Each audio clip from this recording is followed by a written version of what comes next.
Hello friends, let us now learn some important points about fatty liver. Okay, what is fatty liver? Here in fatty liver there is slight to moderate enlargement of liver. There is slight to moderate enlargement of liver.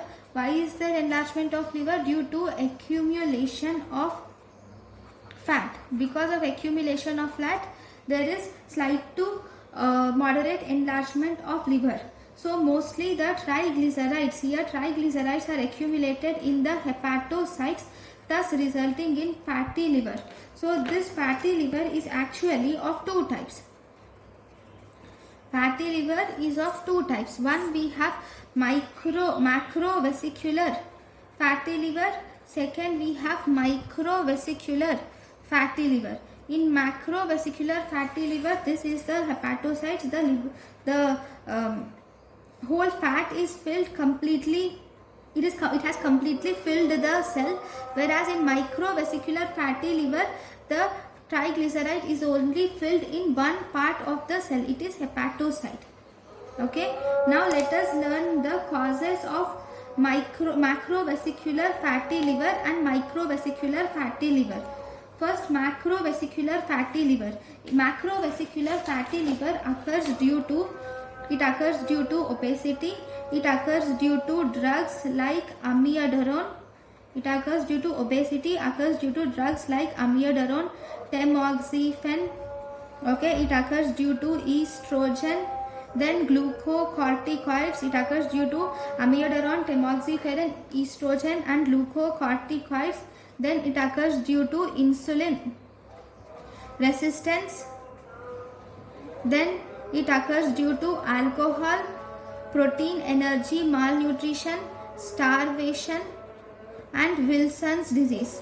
Okay, so all these are macrovesicular fatty liver, causes of macrovesicular fatty liver.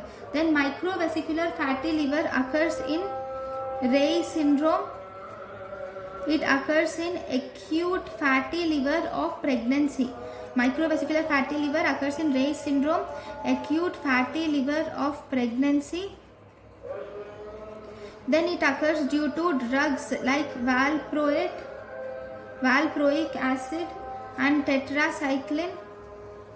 Then it also occurs due to hepatotoxins in the environment and also Jamaican vomiting sickness.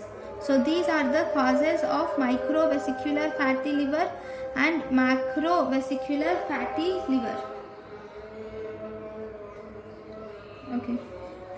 So macrovesicular fatty liver, if you see the other causes, it can be due to alcohol, insulin resistance syndrome, that is it can be due to syndrome X. Okay. Then it can be due to lipodystrophy, will also cause macrovesicular fatty liver. Then one more, malabsorption syndrome like dysbeta lipoproteinemia will also cause macrovesicular fatty liver. Protein energy malnutrition and starvation, drugs like glucocorticoids, estrogen, tamoxifen, and amiodarone, Wilson's disease. You can also see it in obesity. Then even Indian childhood. It can be seen in Indian childhood cirrhosis. Okay, and obesity. So these are the main causes of microvesicular fatty liver and macrovesicular fatty liver. Now, let us learn some important points about.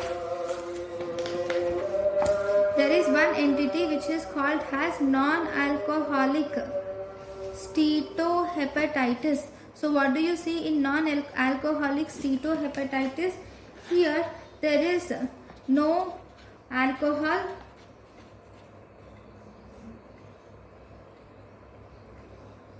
but though the patients are not alcoholic, but this will resemble the alcohol induced liver damage. It will resemble alcohol induced liver disease.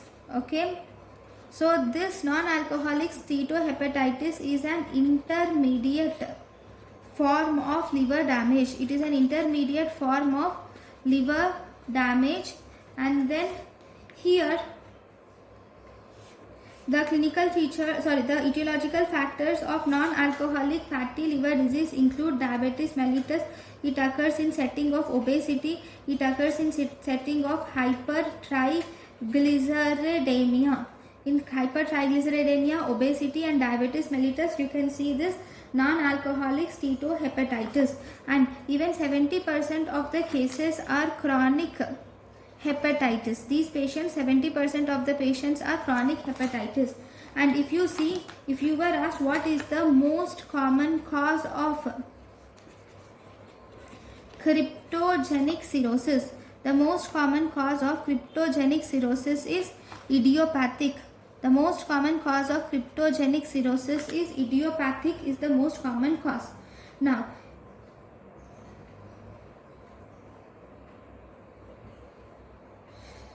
what is the gold standard for non-alcoholic liver disease?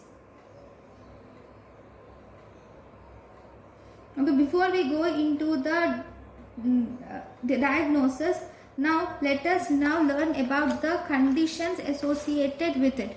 Conditions which are associated with non-alcoholic steatohepatitis.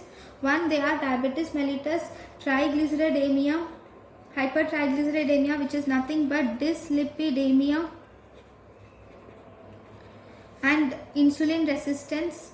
Okay, these are some important conditions associated with non-alcoholic fatty liver disease. It also occurs due to drugs. So if you see, it occurs due to drugs like amiodarone, nifedipine. What is nifedipine? Nifedipine is a calcium channel blocker. Okay, estrogen, it occurs with amiodarone, nifedipine, estrogen. Then even total parenteral nutrition, hyper beta lipoproteinemia can also cause non-alcoholic steatohepatitis, and environmental toxins can also cause non-alcoholic steatohepatitis. Then once you have suspected non-alcoholic steatohepatitis, what about the investigations? The investigation of choice is, we can do liver biopsy is actually investigation of choice or gold standard for non-alcoholic steatohepatitis. What do you see in the liver biopsy? In the liver biopsy, you will see presence of steatosis. That is, in the steatosis there will be deposition. You will see deposition of triglycerides in the liver. Okay, you will see presence of Mallory hyaline bodies are seen. You will see presence of Mallory hyaline bodies. You will see hepatocyte death is seen, and you will also see sinusoidal fibrosis and parenchymal inflammation.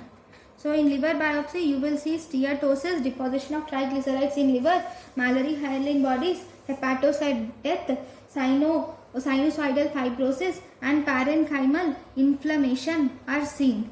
So these are the different conditions which you see in liver biopsy. Then the next one more investigation is, you can check for liver enzymes. In the liver enzymes in non-alcoholic steatohepatitis, you will see that alkaline phosphatase is more than aspartate transferase, and this alkaline phosphatase is almost 2 times increased. These are 2 times increased when compared to aspartate transaminase. Alkaline transaminase is alanine transaminase is more than aspartate transaminase. This is alanine transaminase is more increased in non-alcoholic steatohepatitis than aspartate transaminase. Now if you see the treatment, in the treatment of non-alcoholic fatty liver disease or non-alcoholic steatohepatitis, you have 3 modalities of treatment. First, the mainstay of treatment, okay, is weight loss, because it is due to obesity and insulin resistance. Then we can give pharmacological drugs. can be given, and surgery. Okay, in pharmacological drugs, important thing is no drug is effective. In pharmacological drug, no drug is effective, and in surgery you will have to do bariatric surgery. Okay, now we will see some important drugs involved in non-alcoholic steatohepatitis. So if you see the drugs mainly include 4 groups. One, hypoglycemics. Hypoglycemic agents, like we can give metformin, like, and also hypoglycemic agents like metformin can be given, pioglitazone is given, and rosiglitazone. Metformin, pioglitazone and rosiglitazone are given. Then we can also give antioxidants can be given to the patients. Antioxidants are vitamin E and betaine are the antioxidants which are given to the patient. Then we can also give hepatoprotectants are also given to the patient. Hepatoprotectants include, we can give ursodeoxycholic acid are the hepatoprotectants which are given, and we can also give hypolipidemic agents, those which decrease the lipids. So these you can give gemfibrozil, these are gemfibrozil can be given, and you can give statins. Okay, so these are the different drugs which are given in non-alcoholic steatohepatitis.